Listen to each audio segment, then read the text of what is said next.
രാമായണം എടുത്ത് നോക്കുമ്പോൾ അതൊക്കെ നമ്മുടെ കുടുംബത്തിൽ ആവശ്യമുള്ള കാര്യമാണ്. കീഴ്വഴക്കമാണല്ലോ അച്ചടക്കം ഉണ്ടാക്കുന്നത്. ഒരു ഓഫീസിലും കീഴ്വഴക്കമാണ് അച്ചടക്കം കൊണ്ടുവരുന്നത്. ഒരു ഓഫീസ് കീഴ്വഴക്കം അംഗീകരിക്കുന്നു. എന്തുകൊണ്ട് രാമായണത്തിൻ്റെ കീഴ്വഴക്കം നമുക്ക് സ്വീകരിച്ചാൽ എന്താ? അത് സമൂഹത്തിലെ തളലം കൊണ്ടുവരാനും ഭൂമിയിൽ തന്നെ സ്വർഗം സൃഷ്ടിക്കാനും സാധിക്കും. അപ്പം അതുകൊണ്ട് അച്ഛനമ്മമാർ കുറച്ച് സമയമെങ്കിലും കുട്ടികളിൽ ഈ ഒരു തത്വങ്ങൾ പറഞ്ഞു കൊടുക്കുക. വെറും പണം എന്നുള്ള രീതിയിൽ മാത്രം പോകുമ്പോൾ ടെൻഷനും കൂടുകയാണ് ചെയ്യുന്നത്. ആവശ്യമില്ലാത്ത ടെൻഷൻ നമ്മളെ എത്ര കണ്ട് സ്വാധീനിക്കുന്നു മനസ്സിലാക്കണം. ടെൻഷൻ നമ്മളെ സ്വാധീനിക്കുന്ന ഇത് പറയുമ്പോൾ ഒരു കഥ ഓർക്കുകയാണ്. രാജാവിന് 2 മക്കളുണ്ട്, 2 കുട്ടികളുണ്ട്, ഒരു ഇരട്ടയാണ്. അപ്പോൾ ഇതിൽ ആരെയാണ് രാജ്യം ഏൽപ്പിക്കേണ്ടതെന്ന് രാജാവ് ചിന്തിക്കുകയാണ്. രാജ്യത്തെ സ്നേഹിക്കുന്നവനും ശ്രദ്ധയുള്ളവനും വേഗമുള്ളവനും ആയിരിക്കണമല്ലോ. അപ്പോൾ ആരായിരിക്കണേ? പിന്നെ 2 മക്കളെയും വിളിച്ചു, 2 ചെറുപ്പക്കാരെയും വിളിച്ചു കൊണ്ടുവന്നിട്ട് 2 പേരോടും പറഞ്ഞു, നിങ്ങൾ ഒരാളെ നിങ്ങളെ ഏൽപ്പിക്കാൻ പോവാണ്. ഇവർക്ക് ഇന്ന ഭക്ഷണങ്ങൾ കൊടുക്കണം, ഒരു വ്യായാമം ഇവരെ ചെയ്യിക്കരുത്. പക്ഷേ ഇവർക്കൊരു 10 ഗ്രാം പോലും കൂടാനും പാടില്ല. കുറച്ച് മാസത്തേക്ക് നിങ്ങൾ ഈ ചെറുപ്പക്കാരെയും കൊണ്ട് പൊക്കൊള്ളും.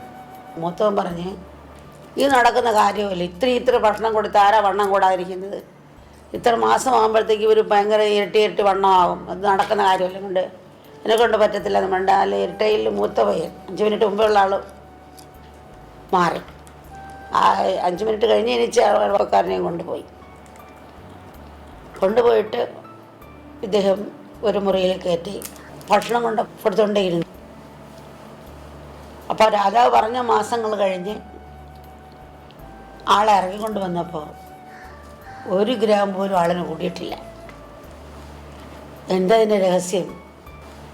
ഈ പയ്യനെ ആ മുറിക്കകത്ത് കയറ്റി കഴിഞ്ഞ് ചെവിയിലൊരു 1-2 വാക്ക് സംസാരിച്ചിരുന്നു. അടുത്ത മുറിയിലൊരു സിംഹമുണ്ട്, അതിനെ പൂട്ടിയിട്ടില്ല. പക്ഷെ അത് സാധാരണ പുറത്തോട്ടിറങ്ങാറില്ല. സാധാരണ അത് പുറത്തോട്ടിറങ്ങാറിൻ്റെ മുറിയിൽ തന്നെയാണ്, പക്ഷെ മുറി പൂട്ടിയിട്ടില്ല.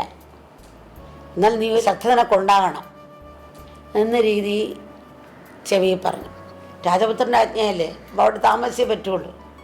ഇത് ചെവി പറഞ്ഞു കൊടുത്തിട്ടില്ല, ഭക്ഷണം കൊണ്ടുകൊണ്ടിരിക്കുന്നത്. ഓരോ ദിവസവും മുറിക്കകത്ത് കിടക്കാൻ പറ്റുന്നില്ല.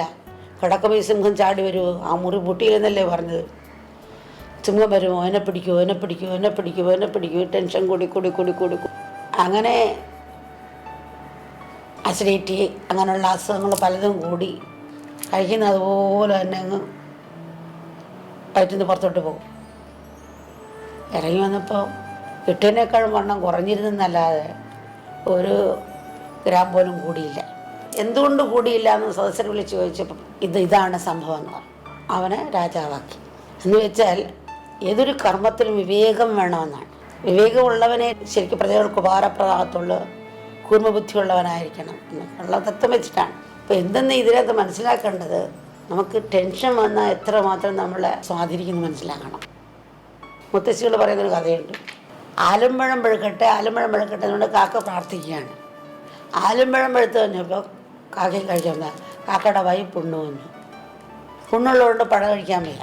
അതുപോലുള്ള അവസ്ഥയെ ഉറക്കവും ഊണും ഉപേക്ഷിച്ചിട്ട് പണം നമ്മൾ സമ്പാദിക്കാൻ മാത്രം ശ്രമിക്കുകയാണ്. ധർമ്മബോധം കളഞ്ഞ് സമ്പാദിക്കുക എങ്ങനെ ഇതിൽ നിന്ന് മോട്ടിക്കുക കള്ളനെ പോലെ. ഇതാണ് ചിന്ത.